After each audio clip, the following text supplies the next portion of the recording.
Okay, so we have two actually different ideas that are both very interesting. So tell me what your idea was. Well, you can, in this website you can look at a particular observer. So like, if you enter a specific code, you can get it highlights the observations from that observer. Okay. So we can look at what different people see. Yeah, and so by only highlighting what were the green dots, what were tagged with the letter V, it turned out we were able to see just two observers. Okay, so we can then highlight one of these. Would you like to highlight Vol?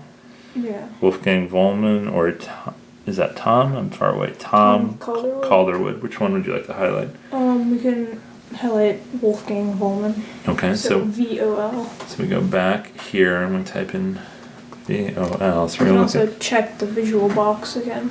Oh, we can? Yeah, I think so.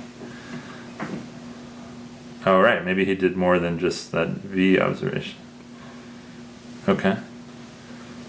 Yeah, it looks like he did. And there's a lot more for the gray dots.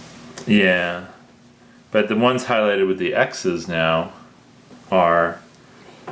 they're his observations. Okay.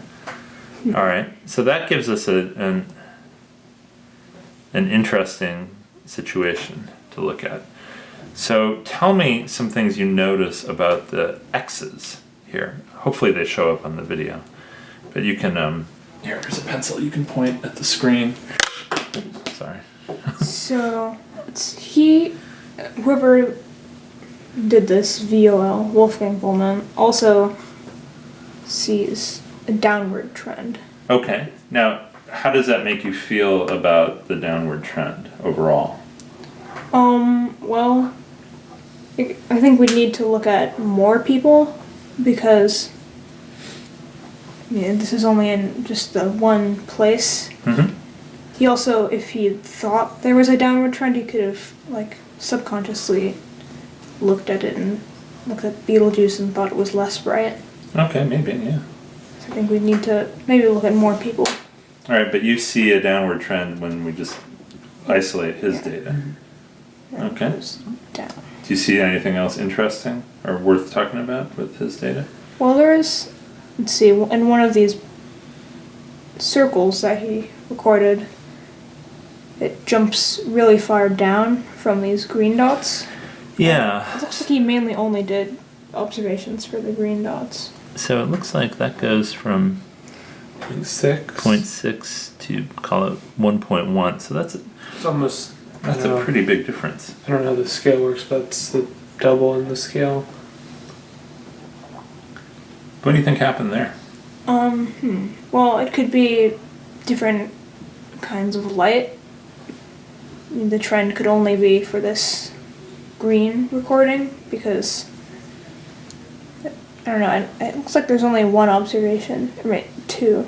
There are very few observations that he did for these black circles. Okay. Or maybe he just could have been inaccurate while measuring. Yeah, maybe just something happened with the instruments or maybe it was like a cloudy night and you couldn't see it. Yeah, who knows? It's one of the really difficult things about collecting data. Yeah. Oh. Speaking of collecting data, we're low on batteries, but that's fine. We'll find the plug. All right. Anything else you want to talk about with Vollmann's data? No. All right. If we just limited ourselves to Vollmann's data at all, I won't change the screen. But if we limit it, what would we think might be happening? So we definitely see the downward trend.